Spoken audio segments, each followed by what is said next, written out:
hello, folks, when you do join. If you're on YouTube watching this back, hello to you. I was just streaming into the ether there, which was awesome on my own, which is great. That was kind of peaceful, but we will get chat up in a minute, and we will have a good. Score. I think we're going to be on. Yeah, good thing. Like, wait, Northern Exile. Do I need to click anything to live? No. Very strange. Oh, there we go. We're live. Absolutely fantastic.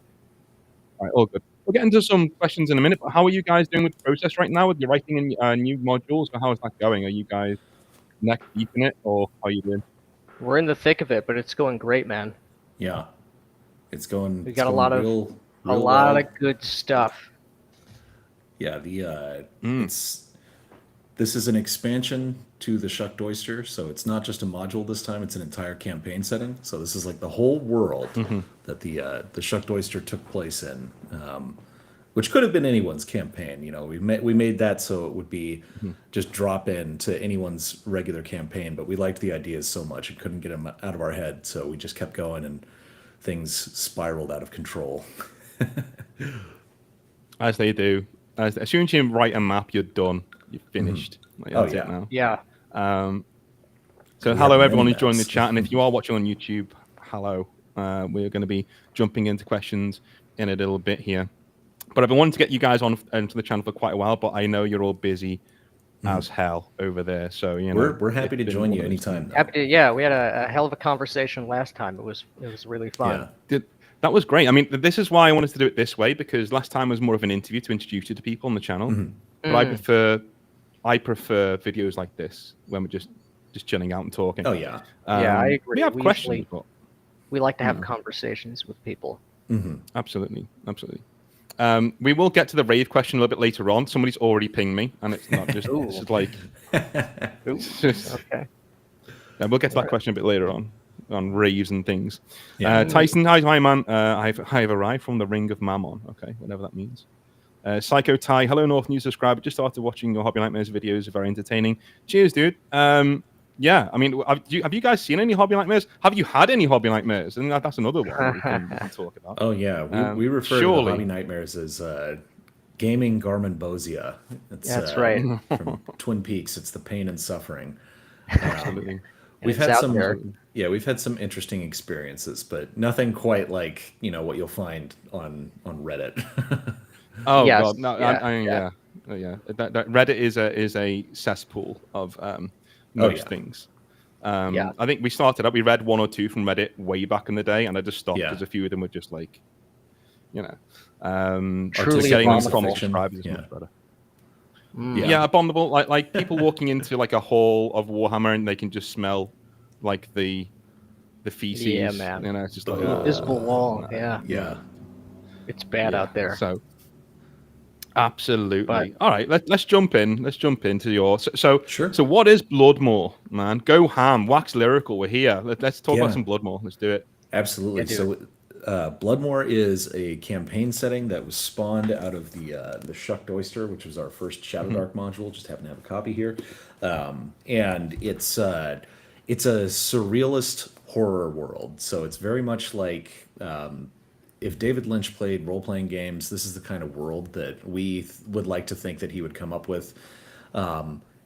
It's an entire gothic horror world. One of our playtesters described it as Ravenloft on bath salts, which is, I think, a compliment in my opinion. But it is a compliment, regardless of whether it was intended. It wasn't intended that way, but yeah. So it's So basically, it's this gothic horror world where your characters can get pulled in from other campaign settings, or you can just be born in this place, but it's a land ruled by legendary monsters. So the country of Bloodmoor itself is ruled by Mungo Borlov, who is on the cover here, cover art. See if we can come down a little farther and find that. It may have been moved. Totally prepared. But anyways, he's essentially a Nosferatu. In the Shucked Oyster, he was described as an eccentric aristocrat from the mountains who was definitely not completely obviously a vampire when you just ran into him at the brothel. But But he's kind of woken up from this 300-year slumber and is ready to start conquering the world again. The rest of the countries surrounding Bloodmoor are all ruled by other types of monsters. And we wanted to give people like the instant feel of where you are. Bloodmoor, that's Transylvania. That's Dracula Town. The country of Fleischland, this is body horror land. You know, it's Frankenstein land, Victorian mad science and stuff like that. We have a country called Wraithholm that is kind of like a dark Arthurian, mournful Camelot place ruled by Death Knights. We have the land of Gorgavale, which is like heavy metal album cover land that's ruled by this completely insane lich named Cadavra.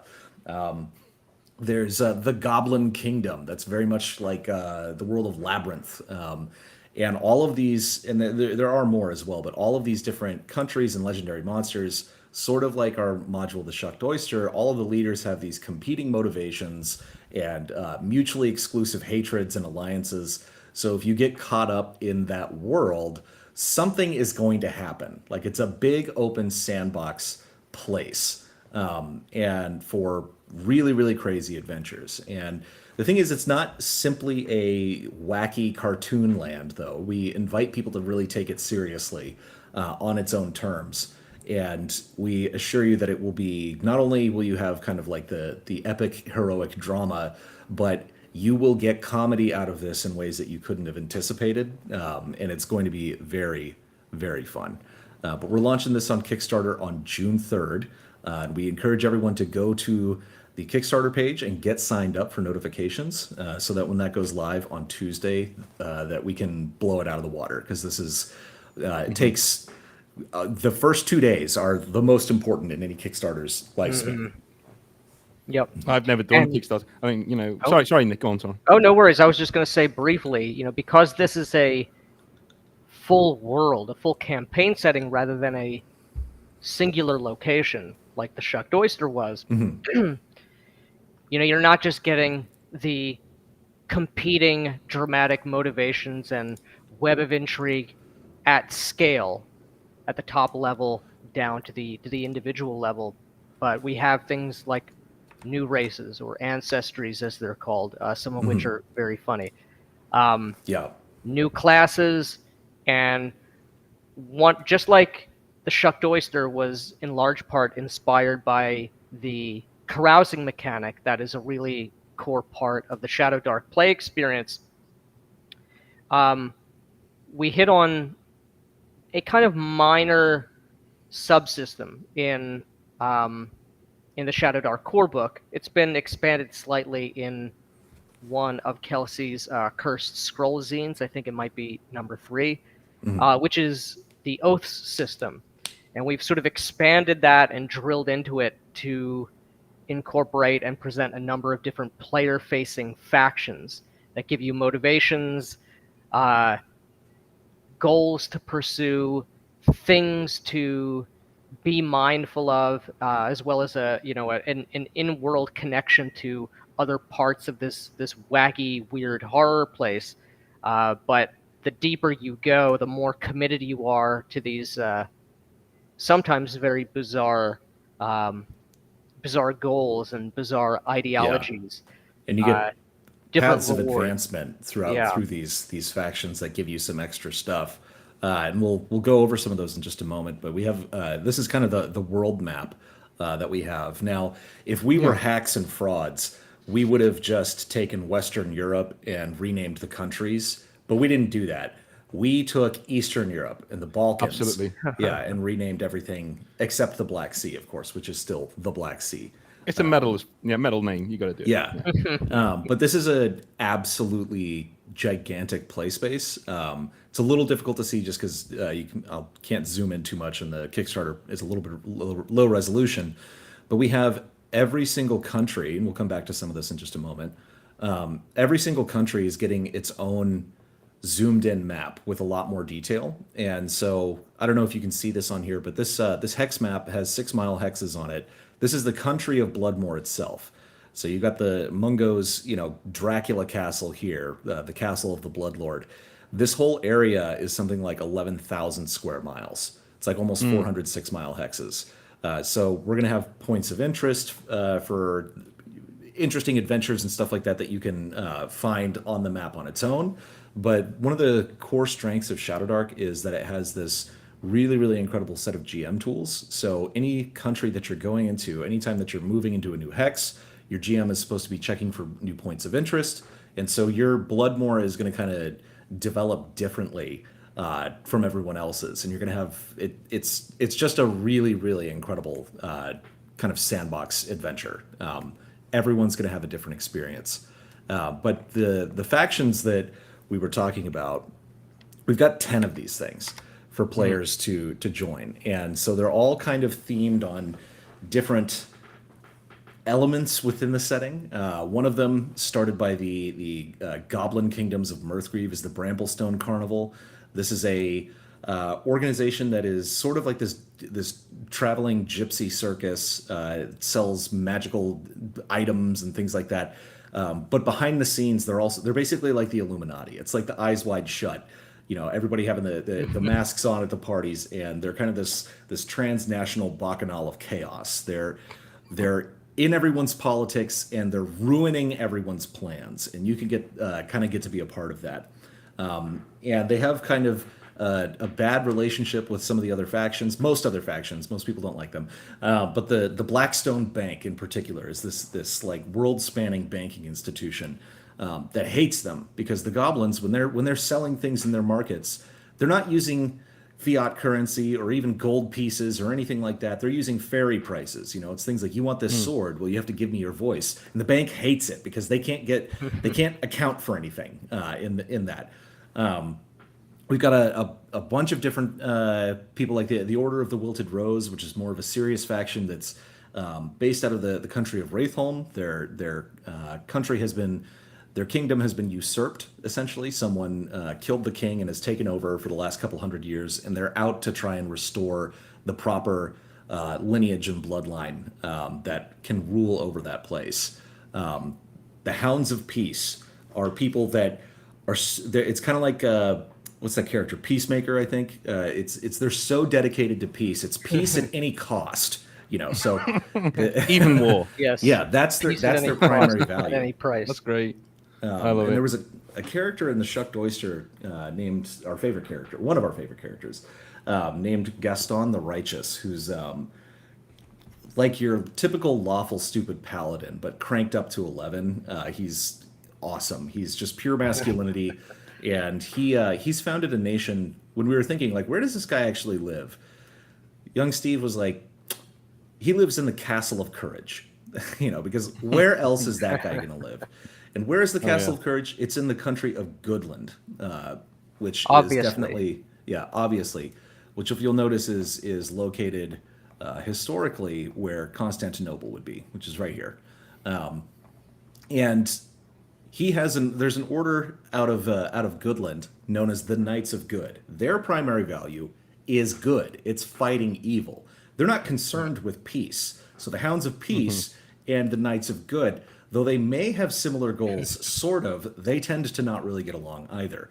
But these hatreds are not so strong that you can't have like a mixed party or anything like that. You can definitely mix and match them. Well, isn't that one of the pitfalls you could fall into with a game like this? You could really like typecast an entire group to being, okay, you're the evil guys, you're this, you're that, rather than actually letting them do it themselves. Yeah, exactly. Yeah. And the thing is, you can do that too if you want. If you want a totally cooperative experience of everybody's like, if you want to just hone in on like one thing, like we're just the Bramblestone Carnival and we're going around, like ripping pages out of books and replacing them with false information and doing all this weird shit, you absolutely can. But we've got the Royal Society of Unrestrained Vivisection and Men of Vision. These are your complete mad scientists out of the city of Cronenberg in Fleischland. And we have, let me see where it is here.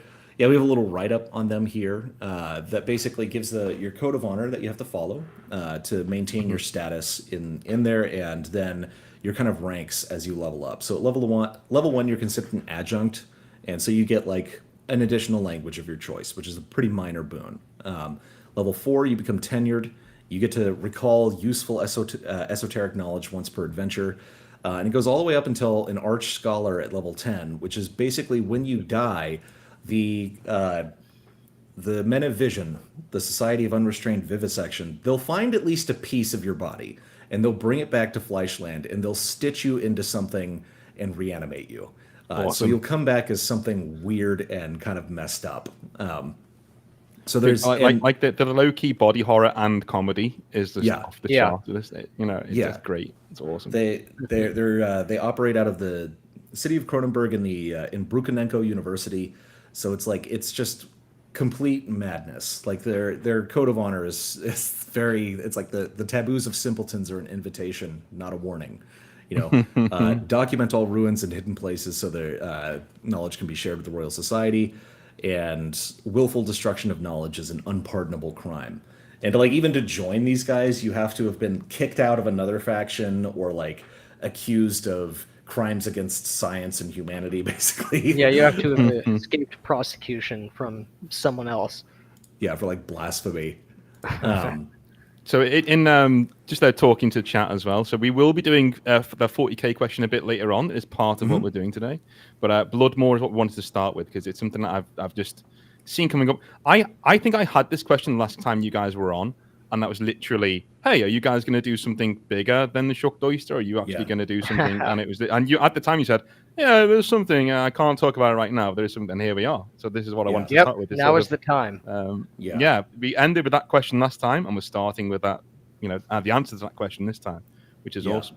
I will put it in the description of the video as well, so people can go and absolutely. It looks fantastic. It really does We've got. It's an absolutely massive world with just more stuff than you can. You could adventure in a single country and have an entire campaign there, or you can do globe spanning stuff. There's some deep lore that we'll have as well for GMs of what really is Bloodmoor? What is this place? Why is it so weird? Why is it that characters and gods from other settings can get pulled in? And it's very schizophrenic and very funny, and makes for some very really interesting, things to happen in the game. That does lead me onto the other question, which is one of my favorites that what we got was, why did you choose to do a campaign setting for Shadowdark rather than creating your own game system from scratch? Is that something you want to do in the future? Or does doing it this way allow you to skip a lot of the things that maybe you weren't that interested in doing and getting straight into the meat of the matter?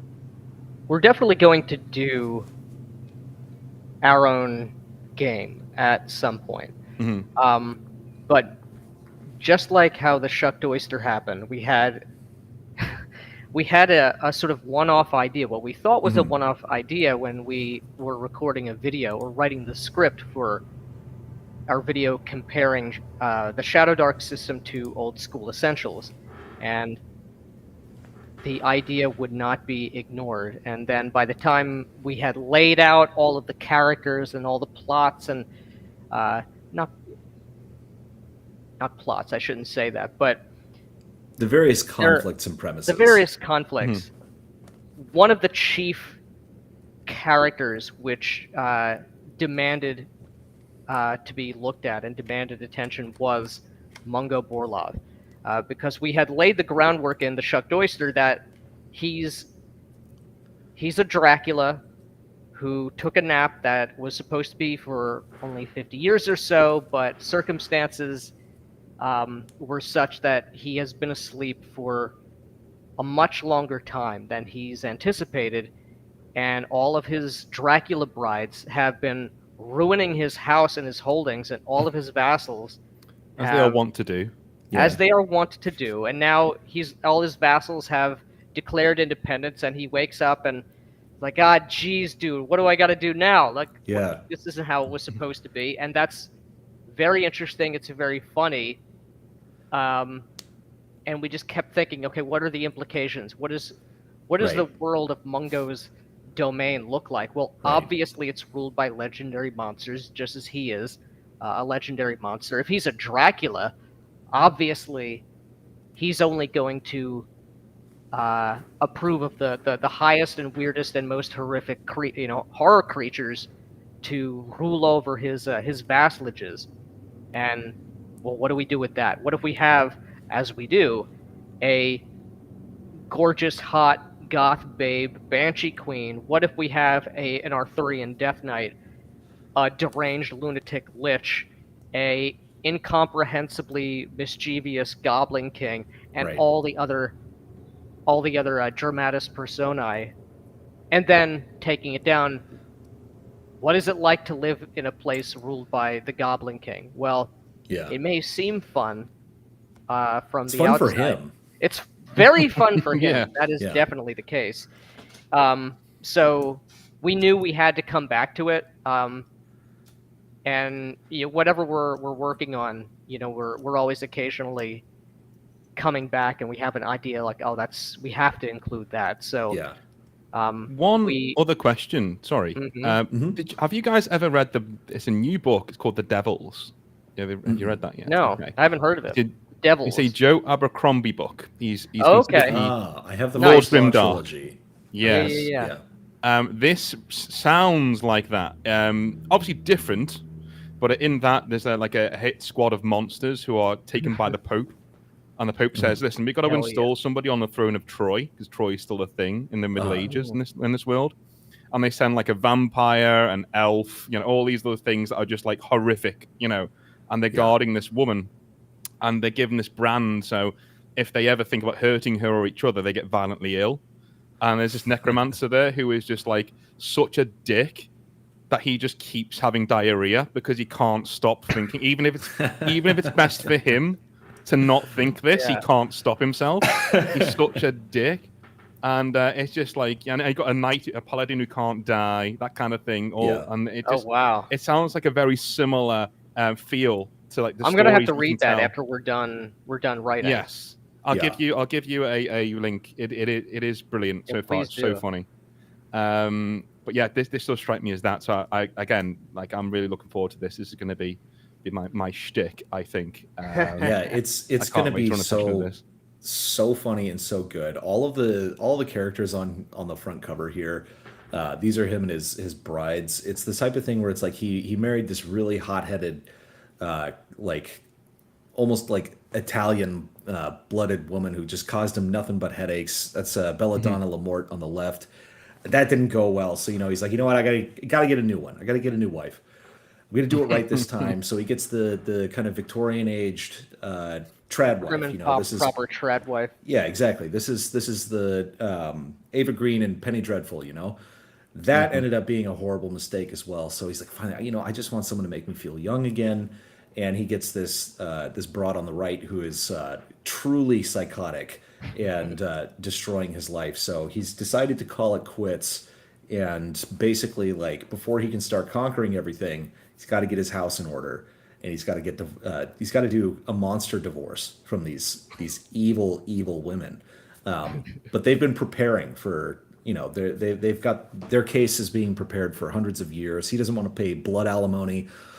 So this right here, just the cover alone, this is like a giant set of adventure hooks that you can use. Yeah. But all of these characters, just like all the characters in the Shucked Oyster, they're tied into other parts of the setting. And so anything that you're doing, you're always going to be kind of stepping on the toes of some sort of potential antagonist or ally. And because of the nature of how big the world is, you've just got basically unlimited hooks, and it's guaranteed that no one's game is going to go the same way, which should be how a role-playing game functions anyway. But absolutely. There's no linear adventure path here. It's like, this is literally like, here's an unreal number of really high quality hooks for you to run with, and some very interesting things that can happen at the world level, at the local level, and you can just kind of run with that. This is the thing that is so cool, is the adventure hooks, because so Warhammer 40k has an RPG called Dark Heresy.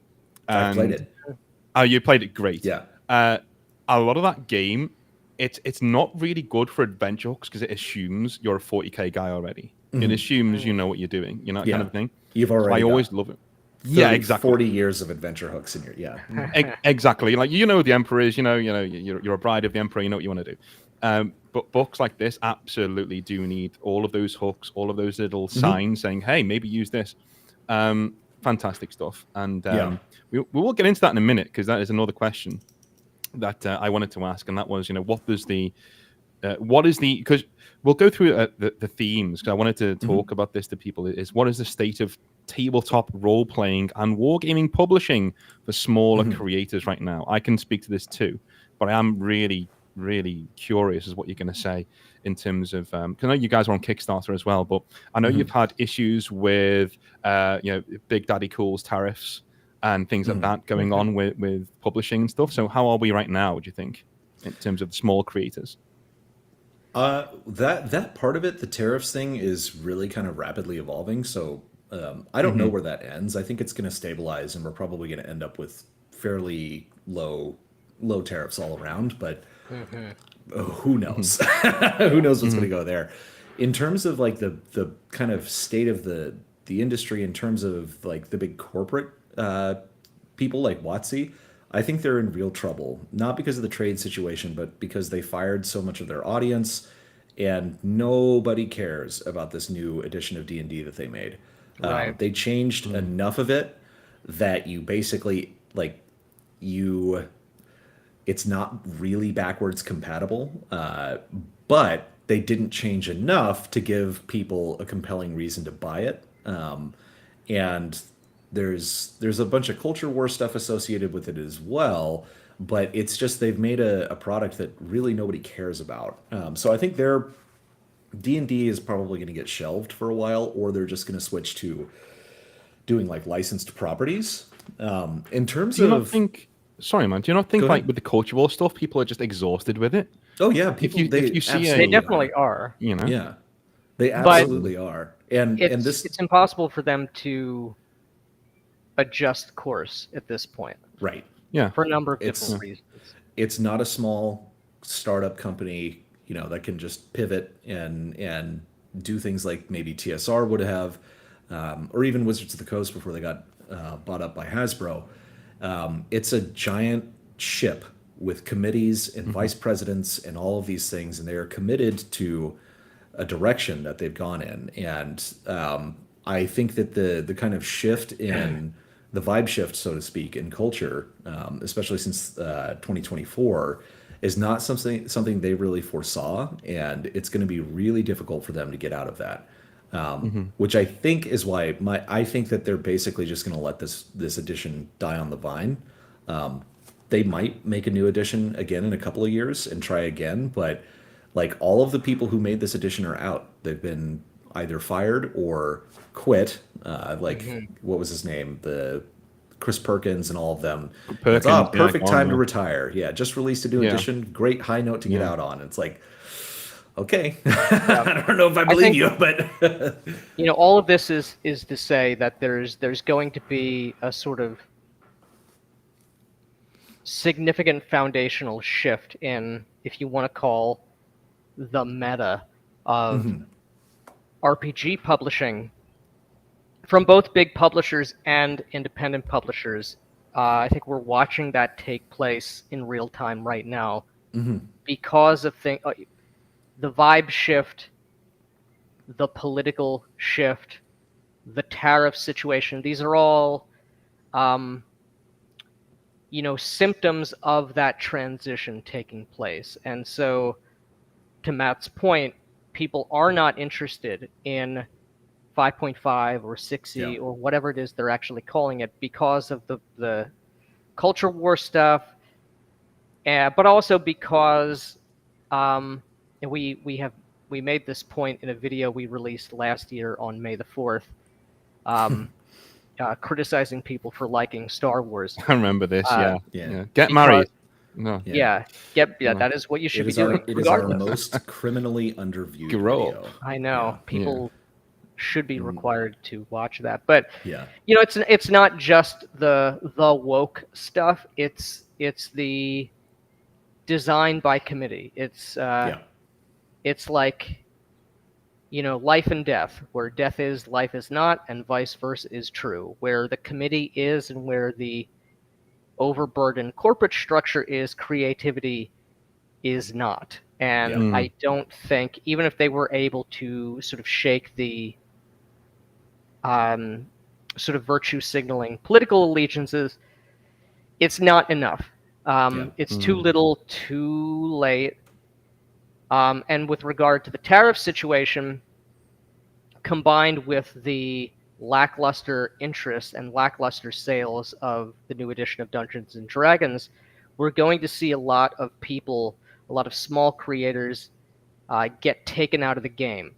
Not because this is an insurmountable problem, but the sort of gravy train of the late 2010s and the immediate post-COVID boom of riding the coattails of 5e and putting out 5e slop product.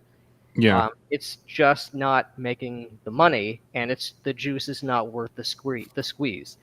And that's not to say it's all over. What that means is things are going to change.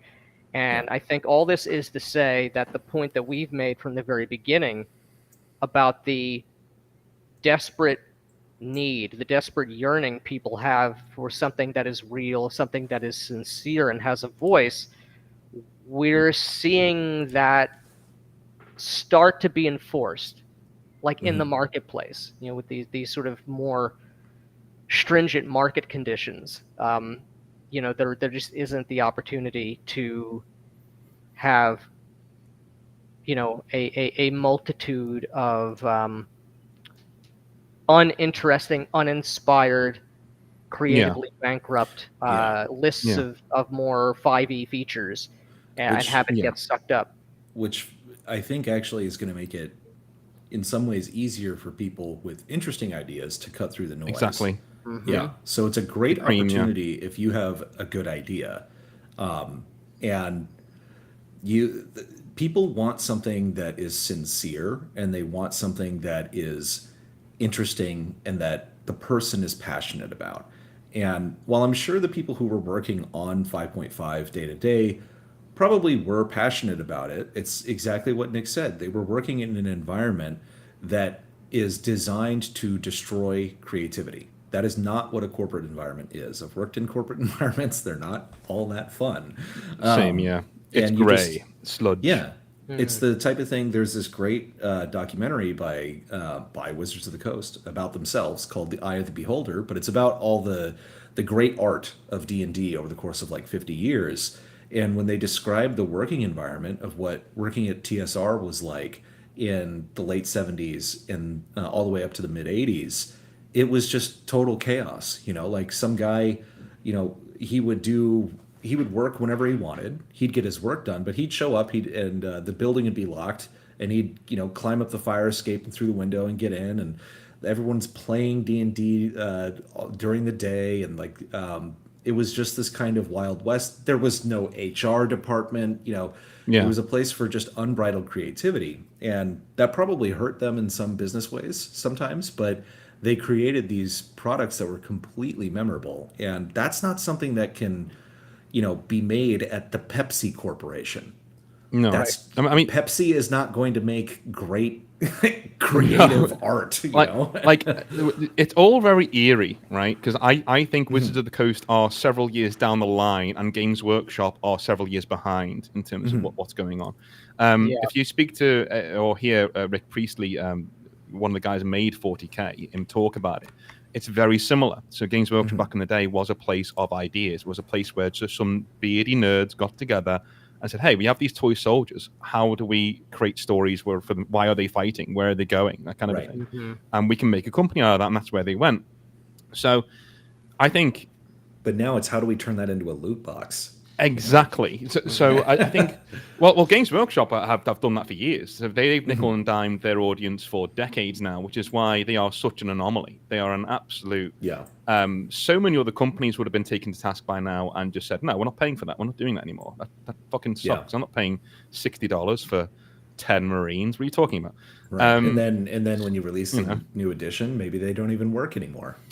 That's what I mean. Yeah, I That's mean, the craziest thing I've ever heard. It's rinse and repeat. It works. It's rinse and repeat, man. In 11th edition, even my channel, we will all get on the bandwagon and go, well, 11's coming out. We've got to make that content. We got to preview it. What's going to be like? Maybe this time they'll get it right at the 11th attempt. Yeah. And I can see Wizards of the Coast again, they're further down the tracks. That's all they are. They're further down the tracks. Games Workshop will get there eventually. I always thought it was funny the way that people talked about Wizards in Games Workshop because they just fucking hated them, and it was just like, and they would just mock them mercilessly. It's like, yeah, they tried to do brick and mortar stores and they didn't work, and I was like, well, neither are yours. You're paying me. No one should be paying me. Like I'm just there throwing models at people. I don't give a shit. I just think that's where it's going to go. And as you said, with Games Workshop, you can see a lot of their books, a lot of their codexes, a lot of their stories. They're made by committee, as Nick said before, right? These are people who are in a room saying, how do we get these fucking nerds to buy our books? Right. Or our models. That's all they're thinking. What's funny is it's such an easy question to answer. The answer is very obvious, but they never do that. Make something good. Make something good, yeah. Have passion, make something good. Yeah, absolutely. I mean, there's a very good reason why the Eisenhorn books are so beloved. Your Black Legion books, your Night Lords trilogy, things like that people go, I've always wanted to write this book, and then Games Workshop go, oh, okay, we've got nothing else for you, may as well write that, and then it sells. Right. Because they threw themselves into it. Yeah. Then you've got things like the Horus Heresy, which are this bloated mess of just nonsense, and they sell out of obligation because you're now 50 books in and you want to see how it ends. Right. That kind of thing. Even though you know how it ends, but you know what I'm saying. I have gotten to the point now where I can't do that to myself anymore because it's like TV shows. There's so many times where I was like, it's the sunk cost fallacy. It's like, I've watched 3 seasons of this. I just have to see how it ends. I got to stick it out. And the answer is you don't have to. Right. You really don't. You can leave. Yeah. It's like, I love Star Trek. I love Star Trek. I never watched the Picard show because I knew it was going to be bad. And I know 3rd season's good or whatever, but I was just like, I'm not doing this to myself. This would be a self-inflicted wound if I do. So I think we'll get to the main event in a minute. The main event is, do you think we will even ever see entertainment for men these days? Conan, God of War, 40K being the big marquee. Oh, man. Well, first of all, I want to... what do you think the best Warhammer 40,000 tabletop RPG actually looks like? Do you think it's Dark Heresy? Or if I said to you, okay, let's go with BLG, Black Lodge Games. We're doing the Warhammer 40K RPG. All right, big question. What kind of a game do you think you'd be making with that kind of a property? I mean, so I'm not deep into 40K. I know enough to be interested in a lot of the factions at a high level, and certainly a lot of the aesthetic. 40K, it seems to me, is the game system must accommodate truly colossal scale conflict and war, whether planetary or like interstellar, starship battles. If this is the big bombastic, fractal war at the end of time, then I want to experience those stakes. That's not to say that the more, quote unquote reserved personal aspect should or need be, sacrificed on that altar, because you can have both. And it is going to be different in tone and in focus depending on if you want a more particular roleplay experience. So as I understand it, Dark Heresy, you're playing Inquisitors, as opposed to Rogue Trader, playing where you're trainee Inquisitors, technically. You can play Inquisitors, I think. So I think it's whoever makes the game needs to pick a particular lane and do that like to the hilt, because 40K is incredibly expansive. The lore is very complex, and you can't do everything at once.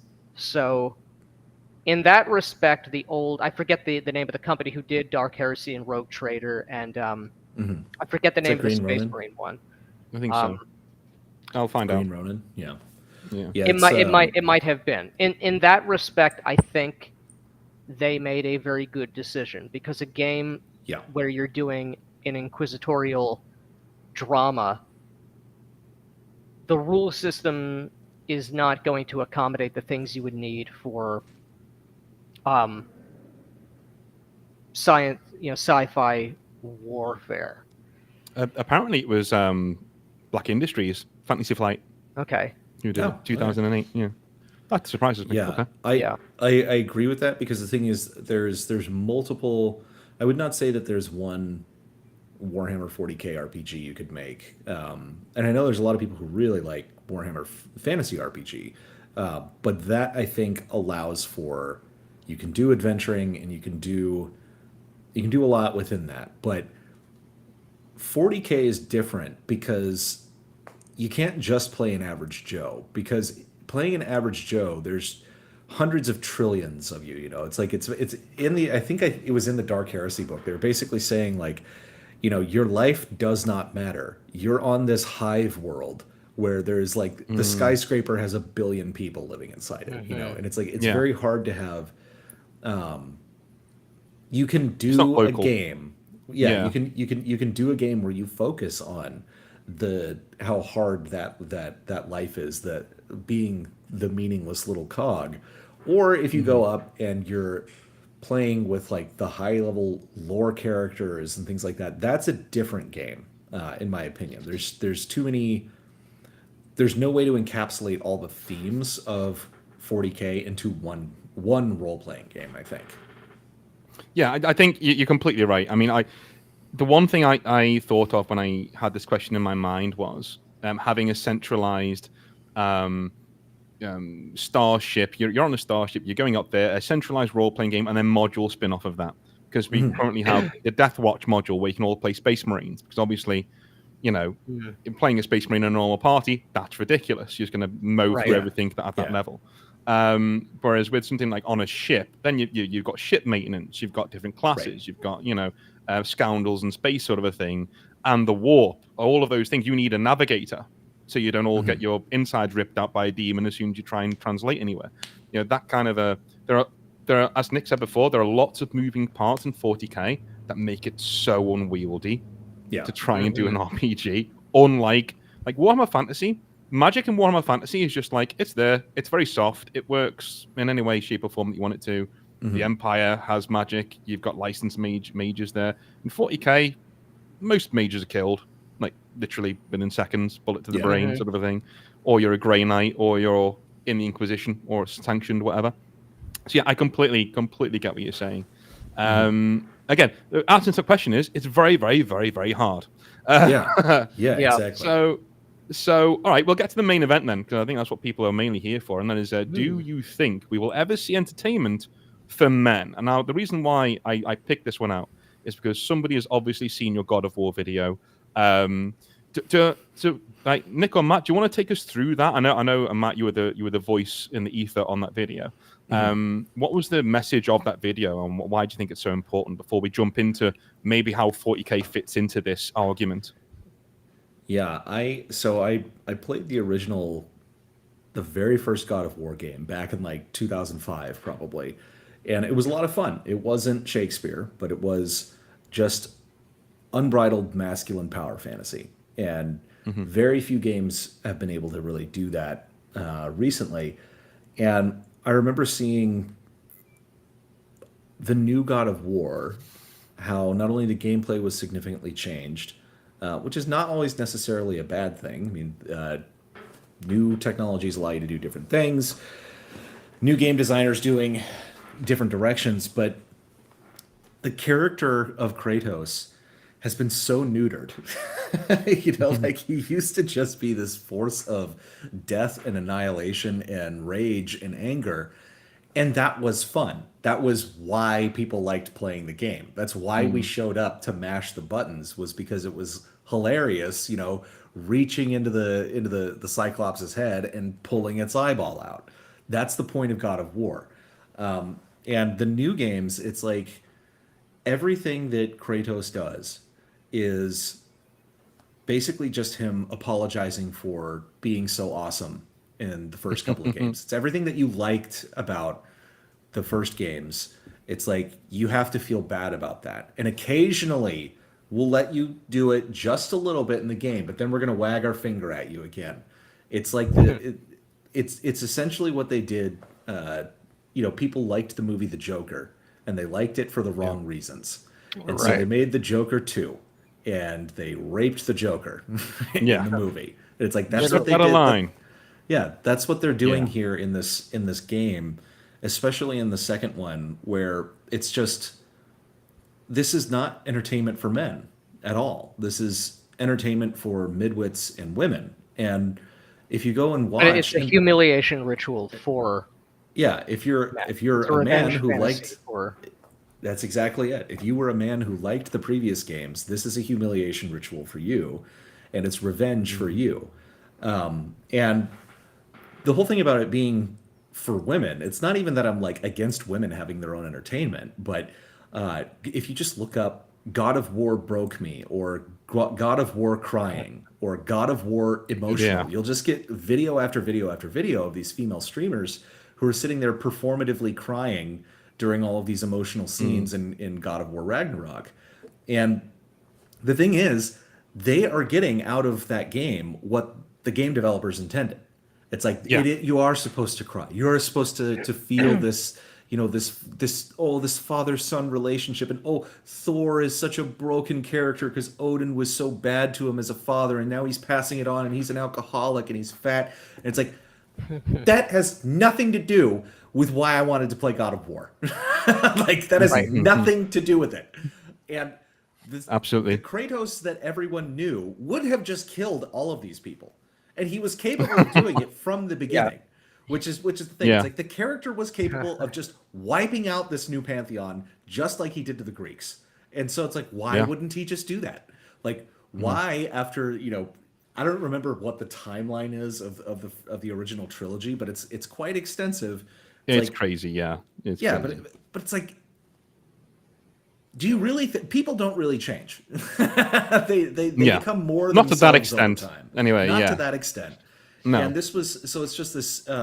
It's a humiliation ritual. If you liked that game, this was a studio that took this as an opportunity to say, this is okay. Well, we're going to show you what was actually bad about all of that, and it's just a deconstruction, which is the point we make in the video. It's like there's just nowhere left to go with a character. The only thing you can start is start pulling out the Jenga blocks. We have to deconstruct this, and it's a completely cynical way of looking at things, and it is a very feminine point of view, and people get freaked out when you say feminine point of view or masculine point of view, and but it is a feminine point of view. This whole thing of like, no, you shouldn't stand up to this person, or you should try to always have peace and be nice. It's like, that's not the way that men view the world, and it's not the way that the world works in most cases. It's a bad set of decisions, and it's from the lens of women,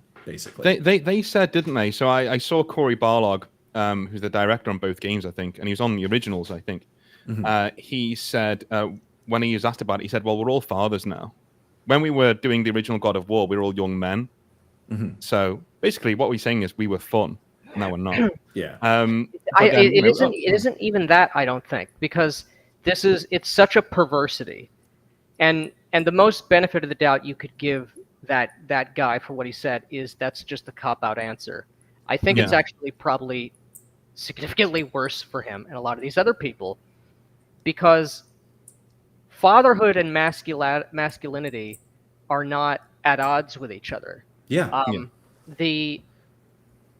The sort of domesticated, castrated version of Kratos in the 2018 and what is it, 2022, that it doesn't matter, Ragnarok came out. Semantics. This is an absolutely abysmal, like truly wicked illustration of what it means to be a father. And what it means, the implication being what it means to be a good father. which is to completely, what would you say, cloak and suppress not only your own vitality, your own masculinity, but to do the same to your son. It really is like a male version of the devouring mother kind of a thing. Yeah. And obviously it's that way, and obviously it could only have been that way given the types of people who made the game. Any child, particularly a male child, who is raised in this way, they are not going to turn out good. Or if they do, it's going to be in spite of that rather than because of it. It's a truly reprehensible way of viewing the world and way of viewing children. Because you could have told an interesting story about Kratos as a father that would have, from the surface level, let's just keep the character consistent. You could have done that. You could have kept the action and the excitement of this being an action game, as the previous games were. But you also could have told a legitimately true, resonant story which impacted primarily men, because men play this game. That would have been good. But we didn't get that, and it's impossible for these creatures to imagine a world that is anything approaching reality, and to imagine a world that approaches in any way a normal sort of hierarchy of values. Everything is inverted, or it's flattened entirely. So we have a few interesting points here. One from Didemo, which I think is really cool. He says it makes sense. Letting girls into the boys' club kind of ruins it for the boys. I mean, I get what you're trying to say there, Didemo, but but vice versa. Yeah, exactly. Yeah, exactly. Yep. So men and women both need spaces for just to be with members of the same sex. That yes. I think goes without saying, and introducing, and this doesn't, obviously women play video games too, not as nearly as much as men do, so this isn't like women shouldn't even be able to buy video games or anything along those lines, but it's when you take a product that is primarily always been consumed by men and start to feminize it, you undermine the thing that made it successful to those men, and you alienate your audience. And those games were extremely successful. So it's not like this, this wasn't like they're going broke on this or anything like that. But it made an inferior product, and one that, like, I don't remember how long. Someone said it was like 75% of the game is cutscenes. Yeah, that's it's not a game. Not quite that, but it is a lot. It's a hell of a lot. It's too much. And this is also, just bring back loading screens. Just bring back loading screens. I don't need to fucking press forward and walk through this little zone while you unload the level behind me and load in everything ahead of me. All right, I understand this is the stupid trick that they've been trying to do all the way back since Mass Effect with the fucking elevators. It's like, well, we don't have loading screens. It's like, I don't want to stand in an elevator. I don't want to just be on a boat paddling over and over and over again, listening to these people prattle on about shit that doesn't matter. Like, let me play the fucking game. They did it in Max Payne 3 to also, like, the worst extent possible. It drove me absolutely insane. But sorry, mate, go on. Go ahead. On that, Wendell has said, I don't know if he's going against what we're saying or whether he's agreeing with it or trying to open up a new discussion. But he says, Kratos is castrated. Doesn't he teach Atreus how to hunt, build, survive, forage, and generally be a man? He's also pretty cold and distant to his own son in the way none of us would have been in our own lives. Well, number one, Wendell, you're making a lot of assumptions because some of our dads were like that. Not quite Kratos level, but some of them were. And number two, I don't think anyone's trying to say doing all of these things makes you a man. That's not what we're saying. What we're saying is that the thing that what Kratos is bastardized throughout the other games. Kratos from the first game could have been a dad, right? That would have been, now that's interesting, right? Now you got this conqueror, you got this dude who doesn't change, And then he looks at this little boy and he's like, well, what do I do? like, what do I do now? Right. My wife isn't here. Do I get a babysitter or like kill things or what? I don't know. An interesting alternate take on this too is like if you wanted to take this game that was basically like this over-the-top male power fantasy and turn it into more of like this prestige TV show style that they did, like they could have just chosen a different character and done a very different story with it. Like God of War, you could have played as Baldur in the first one. That would have been cool. Point in the video, it would have made sense. But again, like, and he would have had real motivations to do this. Like, you'd have to change the thing about him being, like unkillable. But it's like the sorts of things that Freya did to him, by trying to keep him safe, to the point where she made his life a living hell. That's good motivation for a character to go out and do those things. Like, that's a more interesting character to me than Kratos somehow being like, oh, well, I wiped out the whole pantheon of the gods. I won finally after they've tortured me. I guess I'll feel bad about it now. It's like, right. I shouldn't have done all those things. Well, hopefully people are seeing the signposting for the 40k discussion, right? Because one of the big things that we've seen in 40k is us generally, I was speaking to Nick before we started, we're generally moving away from the grim, dark aspect of 40k these days. We're getting more towards Saturday morning cartoon, chasing Amazon money, we're chasing the normies. Now, by normies, I don't mean like normal dudes who have jobs, because that's most of us. I mean normies as in the people who will sit down and watch something cool on Amazon. The Rings of Power watchers, right? Those are the people that Games Workshop are now chasing. They've come out in the past and said literally, in their press calls for their profit margins, things like that, to their shareholders, hey, legacy fans, this is what they're calling legacy fans, aren't really wanted or needed anymore, right? And that means men, right? Us, young men from the 80s, 90s, 2000s. Yeah. We're not bringing in enough money, which we are, by the way, and we're keeping it afloat because we're buying really overpriced models for ridiculous margins. But we're not making enough money off of these people. We want to start to move towards the mainstream.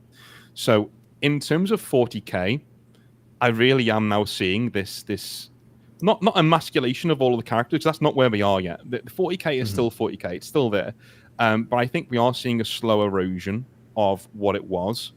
We're seeing less grim, dark things. There's a lot of hope in 40k right now in the setting. That sounds like an oxymoron. I say, well, that's a bad thing. Well, it is, because it's supposed to be 1 hour to midnight or one minute to midnight, that kind of a thing. Why that's where is it's supposed to be. Exactly.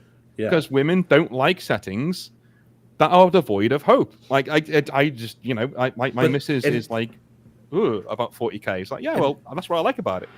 But the other thing is, it's like it's so devoid of hope to the point of it being absurd. Yes. And that's what's fun about it.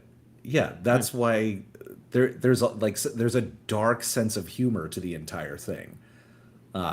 That's what makes it attractive. And if you undermine the hopelessness of it, you get rid of the absurdity.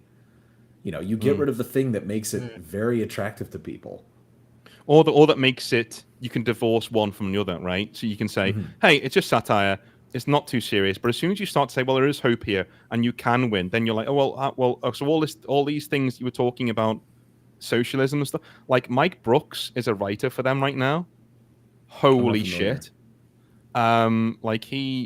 Some of his books is literal just like Marxism Points 101, like just a guy from the Alpha Legion saying, "Hey, well, should the Imperium even be allowed to survive if it treats people this badly? I don't know. Are you shitting? I guess the bugs should be in charge. Yeah, I guess the Tyranid just win now. We should allow the bugs to lay eggs in everyone's head or whatever.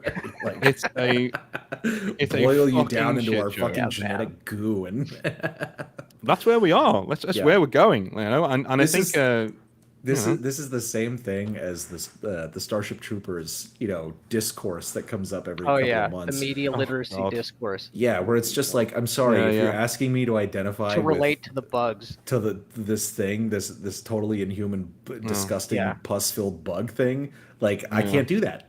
Like it's not. Dude, there is a reason everybody loved Helldivers 2. There is a very good reason for that, right? It is literally no politics and nothing. Fuck them bugs and everything they stand for. Yeah. And it's just everyone together doing man shit, Comically killing bugs. You know? Yeah. And Absolutely. then the devs fuck themselves. Yeah, well, Sony kind of fucked them though too. Yeah. I think that was the big one. Sony. Yeah, well, Sony in the end. I think that they reversed most of that as well. I think in the end they did. Ant-Man says all for the greater good. That, it's like the damage is done. Yeah, Ant-Man says all for the greater good. Take that Tau propaganda and shove it somewhere else. Wendell says Kratos was a dad, and his rage led to the death of his family. Good point. He feels more like a real character in the new games than he did in the older games, to me anyway. Well, that's fair enough. I mean, this is a bait and switch. You're being bamboozled by the creator or the developers. Yeah, I understand what you mean. There's sort of more slice of life stuff, and by virtue of that alone, right, and by virtue of the technological improvements in game creation and what you can include on a disc or what have you, from God of War 1 to God of War Ragnarok, you can get more of Kratos. I understand that.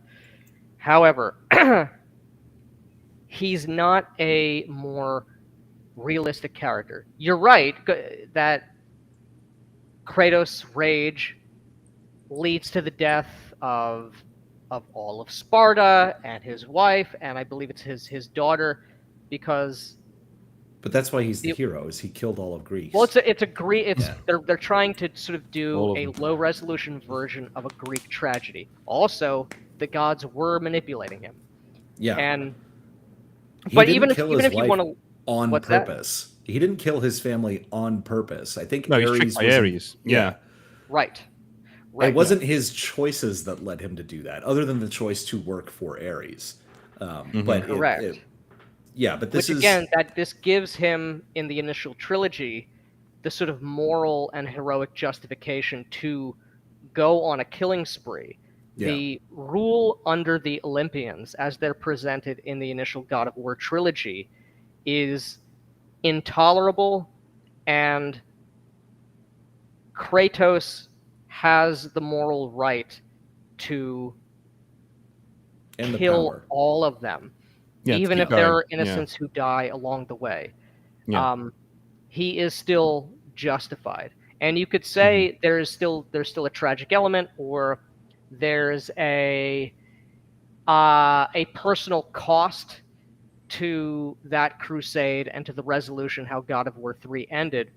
Sure, perhaps, but Kratos teaching his son in basically, one step above a cutscene at the beginning of the 2018 game, how to hunt a deer. This has the look. It's like when you play the upswell of orchestral music. Yeah. If you're not being bad faith manipulated, that's the composer is supposed to inject that music at the appropriate time, because this is the time to feel sort of hope or good feelings. And you're being manipulated in bad faith. Another thing that you need to kind of look at is that essentially every male character in the new God of War games is some kind of a failure. They're a failure or a liar. Manipulator. Yeah, they're a liar or a failure. And they're not good people to begin with. But I just had this thought of look at Shakespeare's tragedies. These are not all completely miserable characters. They all have their motivations, and they have some life and vitality to them. In God of War, it's like, no, everyone's just a miserable loser. Right. And there you can have properties where it's like you hate this is what I like when we show in our video, we're like, look at Zeus versus Odin. Zeus is literally Mr. Olympia. He's this giant villain. He's jacked, and then you have Odin, who's played by someone who's like 5'6". Guy from Cheers. I think I said 5. Yeah, exactly. He was on the West Wing, and it's like, and Thor is like always drunk, and his family's upset with him, and all A this stuff, fat, and it's sad just like sack. Yeah. these are not gods, Mhm. you know. Mhm. This is They're not. not even people. They're They're not not even Caricatures. people people. who Yeah, exist Caricatures. within a Yeah. story, yeah. right? It's like These are inserts of real debased trash people, which which are is the why people who created the and game. this is the sad thing. This is if that had been all the characters, but you were still just Kratos and you got to go kill all of them, that would be awesome. That's It would even be yeah. I mean, great. yeah. That would be a great game. And But they would have hated that because you yeah, would have taken exactly the real right message, right. which is the wrong message from their Right. point of view, Yeah, which is it's just I am sick of demoralizing art where everyone is a worthless sack of shit. I want right. I Yes. want power, and I want heroism, and it doesn't have to be. This doesn't mean that this is like it has to be as cartoonishly black and white as the original God of War games. Although I do like that, and that is good. But it's just like you give me a character that actually has some sort of life in them. You know, I'm Yes. tired of these Yeah. the just immiseration of art. And I really loathe it. these wanting to have these things, this is ammunition which is used every time anybody expresses this desire. Why can't things be good again? Why can't things be true again? Right. And it's presented from the other side as you're just being sort of a grug brain who wants to switch your brain off and Didn't you have know that it actually never was good? right. Yeah. And There never this was is the heroism. lie. Yeah, and it's This is like, the no, lie, fuck and you. you have to violently tell these people no whenever you encounter them. Uh, it is it's not just I want things to be like they were, and it's not just Yeah, I want bright colors and loud noises. right. It's the any story is kind of hyper real or it's hyper true. No one tells a story about the 57-year-old person who is a widow and he works at the DMV, and this is the story about him making breakfast and going to his mailbox to check the mail, and then maybe he drives and pays one of his bills. This is there's this sort of exaltation of drudgery and Yeah, exaltation of existential malaise, yeah, which they include these things in stories for a reason. It's because they hate you, they hate themselves, they hate how the world is, and the the true fantasy from the committee, the HR department, is to say that the most alienating what would you say? The most alienating presentation of banal despair is the truest version of reality, Yeah, and it's the most it's present. overly cynical of what the world actually is. You know, it's Correct. literally like here it is. I mean, we got Shades of Slay here, so thank you for the £5, man. He says, rule number one of making money: market to people with money. Not sure yeah, entirely what their plan is going forwards, but with the way they think, who knows? Yeah, exactly. I mean, I think we're talking about Games Workshop here. Yeah, yeah. you know, like that they should be marketing. And listen, and I'd love to get into a conversation about gatekeeping too, because I think gatekeeping can be inherently positive. In fact, I think it is most of the time.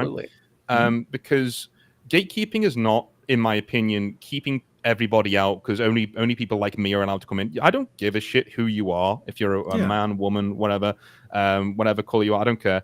If you like 40k because you think Grimdark is awesome and you want to punch a Tyranid in the face, or you want to be a Tyranid eating Space Marine hearts just for Yeah. breakfast, dude, welcome. Come on in.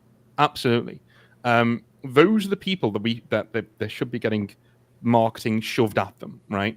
But that's not what we're seeing. We're seeing a lot more. They even push like kids. There was kids books a few years ago, 40k kids books. Like, what the fuck are you doing? Why? Like, what is this? Like, we can't do this. They can't work for the Inquisition. Do you know what they do? Like, it's just like you can't trust a kid with exterminator's button. It'll be here for 5 minutes. But I think that's what we're saying is that I'm not sure what you guys think about gatekeeping that way or.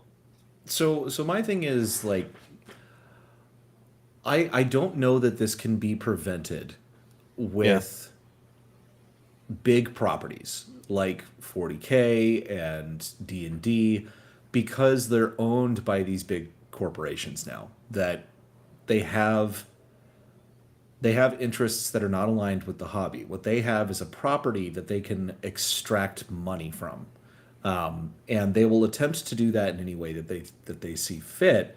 And they're always going to be the corporations are always going to be lagging behind the actual culture. So it took a long time, really, for things to get as entrenched in progressive, the modern sort of progressivism in entertainment and media that we have now. And there has been a big cultural shift against that. And there's going to, you're already seeing this where games are not selling well, or that is probably the only way that will ever change them, is when the culture shifts enough that it starts showing up in their bottom line. That is when they will change. So I don't know that, like, trying to gatekeep out people of a different persuasion makes sense. I am for aggressively gatekeeping your own table, basically. Sure. Like, primarily from like a RPG standpoint, and that also isn't just about, just be around like-minded people. It's, you want people who want to play the game in the same way that you do, and that's the most immediate thing that you have control over. But I'm very black-pilled on things like Star Wars and 40K and all of this. It's like, I don't think that they're ever going to recover and get back to how they used to be. I don't think that's possible. I am very optimistic about new properties and stuff being done independently, because they're not locked into that already. And it's when these large entities get control of the intellectual property, you're kind of doomed. And unless it's Elon Musk who owns that property, unless like the most outlier person on the planet owns it, like, you're kind of screwed. Well, I think with GW, I think BlackRock have a big stake in GW, and there's a few virtue signaling things that they do that really do tend to skiff opinion in that way. I'm the same. I don't think 40K will ever get back to being grimdark and how it was, and I think, unfortunately, channels like mine and a lot of others out there who talk about the old days of 40K, that will become its own thing, because vintage 40K YouTube is a thing. There are whole channels out there that are dedicated to old battle reports, old factions, old artwork. The John Blanche, 40K, the Blanchitsu, things like that. Everyone goes to these channels to make sure that they can get their fix. So it'll always be there. Like, we're not going to lose this thing. And as Matt said before, you can walk away. You're not beholden to these things. You can go and engage on them on whatever side you want to engage on them with. You can do that. And also, no hobby is better than bad hobby. And if you're not having a good time, that's true, then leave, do something else, or go and read a book that you find good. If you like Dritz from D&D, but you don't like where D&D has gone, go read that. Go read Elric. Go read something else. There are tons of things out there. And again, bring it back down to Bloodmoor. Projects like this, if you don't like where D&D is going, if you want your Penny Dreadfuls, you like that sort of art style, these are the kind of projects you should be backing. I'm not saying that because you're here, but it's empirically true. Like, these are the things you should be going at and saying, okay, have some money because I want this on the shelf. I want to be able to play this. And then weirdly, going back to what we were saying before, the mainstream of the hobby is on a downward turn. Tariffs have a bit to do with that, but obviously the big companies too are shooting themselves in the foot. But I do think it's a golden age for one or two dudes in a garage. It's coming full circle again. It's never been easier to write, lay out, get art, even cheaply, you can get art without the use of AI. Like you can, if you have an idea, you can make it happen. And the proof is that we did it. We had never done this before. We'd never written a book. We'd never laid out a book or contracted artists or anything. And we were able to do that last year completely on our own. We wrote the book before the Kickstarter was even. We were essentially, there was like 90% finished when we launched the Kickstarter. Right. You can do it. And the thing is, if you want to be a creator and you want to sell things like we do, and I think that our stuff is a massive cut above what the big companies are making. It's the quality that we offer in terms of the kind of things you can do with our adventures and with our campaigns. It's going to set your imagination on fire. And you can do that too. And if you want to do that, you got to start a YouTube channel. Like you have to start a YouTube channel, because if you could have the best idea in the world, but if nobody knows about it, no one will ever buy it. You have to be your own hype man, and you have a lot of people have this problem. Don't feel bad about it too. A lot of people will be like, "Oh, there's nothing sleazy about there's nothing sleazy about. If you're not excited about it, why should I be? Exactly. And this Bloodmoor, like we went over some of this stuff at the beginning. It's a very funny place. It's very goofy. So you're going to have a good time no matter what. But our stuff always has real issues in it as well. Not political issues or anything like that, but we try to hone in on actual emotional stakes and actual relationships that can really give you a very dark and impactful game. So this is something we've poured our hearts into, and it's going to be really, really good. It's sincere. Yeah, and I'd like to make this point briefly. That's the distinction. Yeah, please. Because, and I understand where this comes from, and I was caught in this mind trap myself at one point, where it's sort of the inversion of the mainstream slop view of quote unquote something being realistic. Yeah. Which is to say, for it to be realistic, it must be full of despair and nihilism. Yeah. And for something to be, conversely, for something to be sincere, it must be, one has to sort of clutch their pearls in the same way and be very precious about something. That's not the case. Something can be sincere, and something can convey something true and good at sort of multiple resolutions. For something to be funny or for something to have comedic value doesn't mean it is less sincere per se. Sure, someone who is less interested in the particulars, or if we're talking about lore, or if we're talking about abstractions in a game or in a movie or really any creative work, it has to be sincere at multiple levels. Obviously we talk about David Lynch a lot. We love David Lynch. Twin Peaks can be appreciated at the surface level just for the straight plot and the sort of physical, tactile plot lines which are going on. You can take it one step further and really appreciate the deeper aspects of what Twin Peaks is trying to convey. And that's, after a fashion, what we've tried to do with the Shucked Oyster and with Bloodmoor. Yeah. That it is sincere at whatever level you are looking, or you're sort of appreciating it. Right. At. So. And with that, it's also like, so I'm going to shill the book a tiny bit here, but the book itself is this in the center photo here is the world, but we're also offering a couple of dungeon adventures that are like way zoomed in on these places. So it's like a little starting point for you. And the adventures that we've made, they're open-ended. And they're meant to spawn new adventures. There's no like, okay, we beat the dungeon and now that plot thread is completely done and over.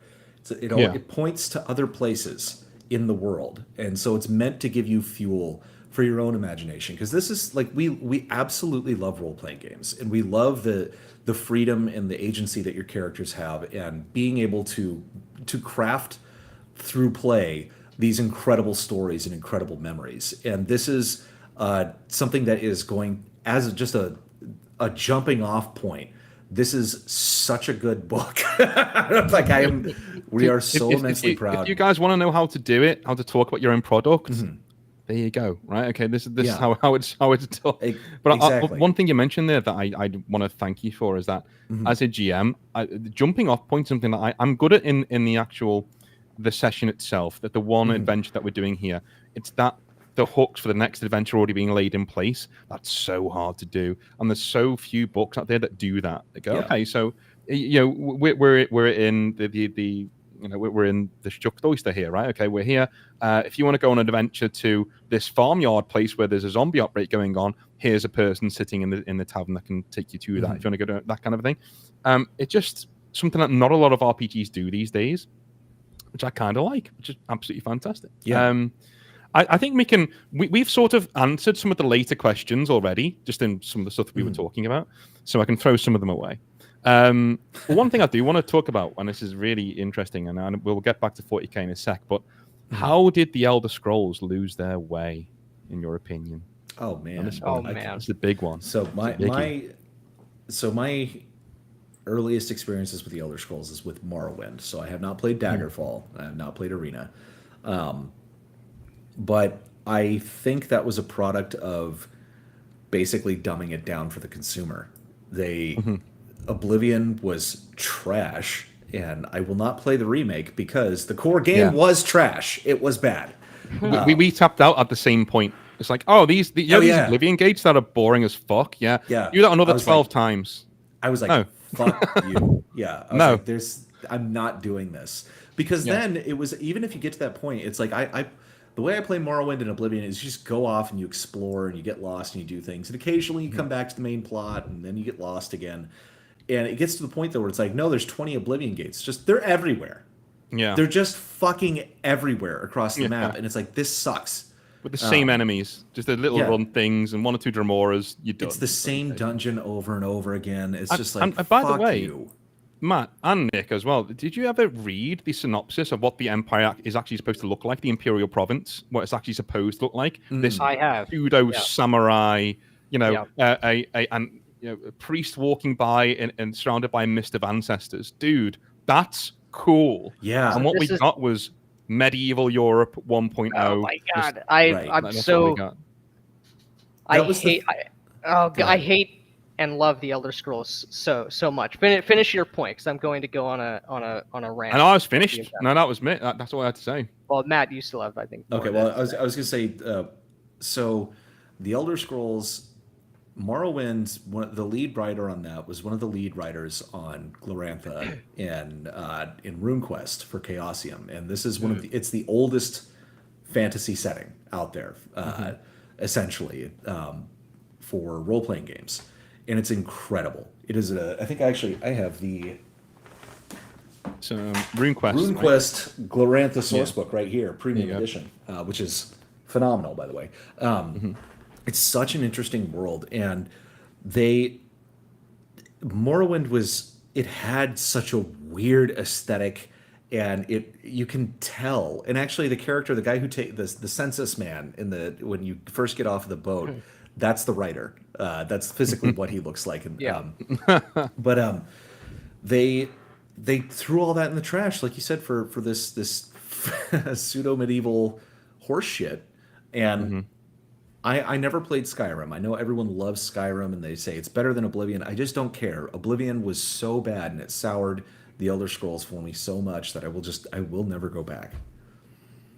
Nick, please start your screed. It's bad out there. So all that is, of course, true. Things have been dumbed down from Oblivion onwards, on into Elder Scrolls Online, and it's never going to get better. But I have come to understand that the Elder Scrolls has always been in a sort of a position of having its way is lost, right? Daggerfall was one iteration, one vision for what the Elder Scrolls world was about. And that was sort of its own thing. Morrowind, if you know anything about the financial situation of Bethesda at the time, it was sort of a Hail Mary attempt. We're throwing anything, no matter how bizarre it is, into this, and we're going to try and make it work. And it did. The thing is, Morrowind was so good, and it was so strange, so unique. It had so much depth that, myself included, it got so many people hooked on the magic and the mystery and the implications of what the Elder Scrolls world is all about. The deep lore, you know, what is Chim, what is the Amaranth, what is all of these things. What does Somerset Isle look like, where the buildings are made out of living poetry, and the Sigic Order, and the all of this fucking shit, which seems cool as hell, and it is, until you realize that it was all done cynically. A great plague of Stockholm syndrome, was placed upon the masses of Elder Scrolls fans. The only reason that any of the lore, like the interesting stuff, is in Morrowind at all is because it was done as just a last desperate attempt. We don't have the money. We need this thing to work. Just put it in there. There has never been an appreciation or an acknowledgement, except in a cynical way, by the developers to incorporate any of the lore, any of the aesthetics, any of the history of the Elder Scrolls in a game, because the people who make the game, the people who have been making the game for forever, don't actually care about their own world. And to them, it is just a generic fantasy world. And they're always going to make it be that way because it is easier and because it appeals to a larger, it's less barrier to entry for more people. Yeah. If you're trying to maximize profit. You're not going to bounce off of it as much, yeah. Correct. So the Morrowind is never coming back. You're never getting the and I do kind of absolutely hate Michael Kirkbride. Everything I know him, I think he's probably a trash person. But the cool Kirkbridean slam poetry is never going to amount to anything.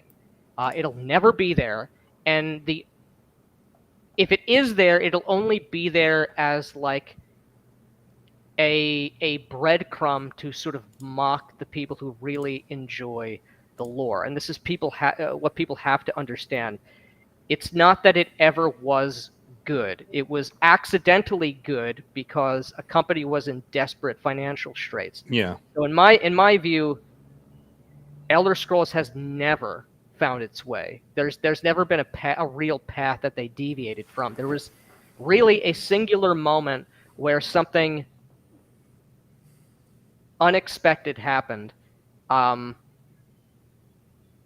That it's just never going to happen again. The Elder Scrolls sucks, even though it has some of the best lore. It fucking blows, and I can't wait for ES6 because it's going to be so bad. I'm not going to buy it.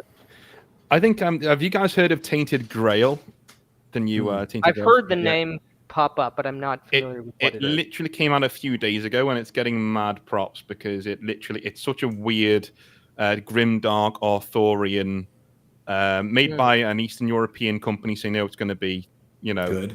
Yeah, really, it's gonna be really janky good. as hell, but it'll be really good. Yeah. Do you know what? It's not really. It's not Interesting. there are certain parts, like there is no animation to get on your horse. You're just on it, that kind of thing. But the voice acting's great. The actual story itself is really interesting. You're going around King Arthur's past and trying to figure out who he was and things. It is basically, imagine an open world From Software style Fallen Empire with an actual story in it. So you've actually got a story in there. There's an RPG story in there, and it's just great. It's all of the hallmarks of Morrowind, but transplanted from being like Southeast Asian to being more of an Eastern European / their take on what Arthur should be, that kind of a thing. Very interesting, very cool. Check it out. But all right, that's awesome. So I think we got a few left. We can go with. All right, okay. This is the last one. We will go with, and then we'll talk about raves and things before we finish. Yeah. So, is it reasonable to suggest that a lot of men felt left behind by franchises and properties that they used to wholly support? With 40K obviously being the main poster child for this right now, but obviously you see things like the new Vampire the Masquerade editions, the sweeping changes to their lore that have been made. Nick, I know you've done a lot of videos on that have been awesome to listen to. You have things like Star Wars that we've already mentioned, even in this Star Trek as well. Like that is some Star Trek. Sorry, that's something that's been really talked about. So do we think that is it fair to suggest that these big companies are wholly moving away, like Games Workshop are for one, are wholly moving away from that one fan base? I know where I feel about this, but what do you guys think about this phenomenon that people think is out there right now? Yeah, no, I mean they definitely are. They have, yeah, like for sure. These companies, a lot of times, they're firing their customers. They say it explicitly a lot of the time. Which is so psychotic, even just from a financial standpoint. They definitely have, and we've had, 10 to 15 years, and it's especially bad in the last 5 in particular, of really bad media where it's not only been that we're not catering to you, it's that we are actively hostile to you, and everything we make is about how bad you are, and that's part of the God of War thing, in my opinion. And so, it absolutely has, but I think that they are paying a stiff price for that. I mean, you're looking at this in video games. A AAA video game flopping is a financial catastrophe. Like if a AAA game does well, they make massive amounts of profit. If it makes losses, it makes losses on that same scale. And that is not sustainable. And companies like Disney have been able to get around that because they have multiple avenues where they make money. They have the parks business, which is largely separate, but they also get these big infusions of cash from things like BlackRock and things that basically subsidized their bad business choices for quite a while. But even that, like this new Snow White movie came out, that was a catastrophe, and they have announced all of their live action adaptations are on ice now. They're not doing anymore. Like that's a big sign. So I don't think I don't know. I think that we are probably on our way to some sort of a cultural renaissance. Nick and I have discussed this before. We're probably it's not going to be the 80s again. It's going to be something new. It's going to be something. It's not going to be the early 2000s again, but it's going to be something cooler. And these things change very rapidly, because it's like if you go and you look at TV shows and movies from 2005, it's a different country. Like the past is a different country. It's a totally different world. And it's 10 years from now, it's going to look very, very different than it does now. We are not stuck forever with this weird woke slop corporate period of entertainment. Things will change. And I think they're going to change in very, very weird ways, because now we've got all this AI stuff, and it's going to be crazy. But I am very optimistic, and I think that the younger generations, because I assume you're a millennial. I think we're probably in the same. Oh yeah. On the bridge of it. Yeah, millennial. Yeah, same. And so we grew up in a world where we were basically taught a certain cultural, I don't even know how to say it. It's zeitgeist, maybe. Yeah, exactly. But it was something that was taught to us, and they've tried to continue to teach these things to younger generations, and because of the internet, they You're completely Exactly. projecting it.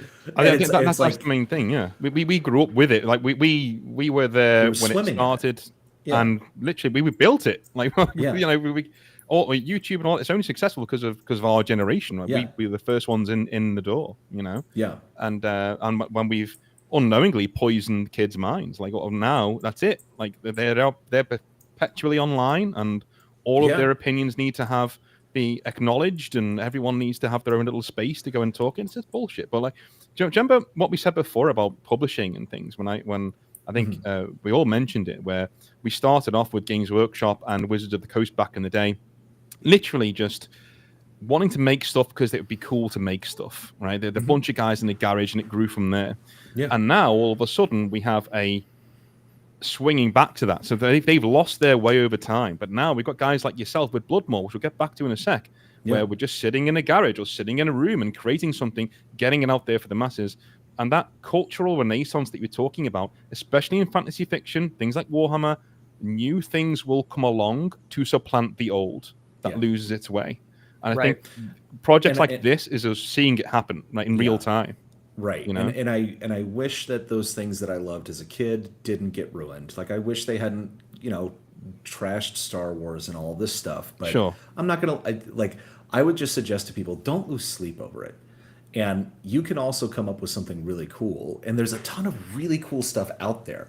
Bloodmoor being one of them in particular, but there's a ton of really cool stuff out there that you can get excited about, and that doesn't come with any of the baggage, And our stuff is, like we said, it's not political in any way, but it's like we're not injecting anything into it except our love of the game and the creativity and the weird monsters and the love of that stuff. So absolutely, it's not made by a committee, and it never will be. It never will be. That's awesome. That's brilliant. So one last question then. When is the rave? You talk about June. So when is this going to be happening on your channel? What are we doing? So June 3rd, our Kickstarter launch party. Yeah, traditional Kickstarter launch party. Yeah, we on June 3rd we press the go button on this, and everybody who's signed up gets notified by email. So I do suggest going to the Kickstarter page and signing up for that notification, because, like I said, first and second day are make or break for the entire campaign, basically. But once we press that go live button and we put our YouTube video up and we post it on Twitter and all that stuff, we immediately turn on the live stream, which is like a 3-hour DJ live stream. I've got my DJ equipment out. We're playing house techno, basically anything that we want. Hopefully some disco as well this time. Yeah, we're talking to the chat. We got the the Kickstarter number. We get to watch it go up on stream, and it's a ton of fun. I think the last time you guys did it, I was getting ready for there's a teachers conference I had to go to, and it was all the teachers, and teachers in this country drink a lot because so I was fucked when I was watching that. I was tripping balls. Hell yeah! I was like, this is not the usual Black Lodge. This is not the usual content. That's the thing. We were like, no one is gonna do something. No one ever does anything like this. Like they might do like a little live stream or whatever. It's like, no, we're having a rave. Exactly. I have a particular set of skills. Balls out. All right, dudes. Well, we can call it there. I guess that's done. So, well, thank you very much for coming on, guys. Nick and Matt. Thanks for having us. Absolutely. Thanks for having us, man. Go and check out Black Lodge games, dude. They're amazing. They're awesome. And I assume that's it. So we'll see you guys later. Have a good one. Thank you. Take care.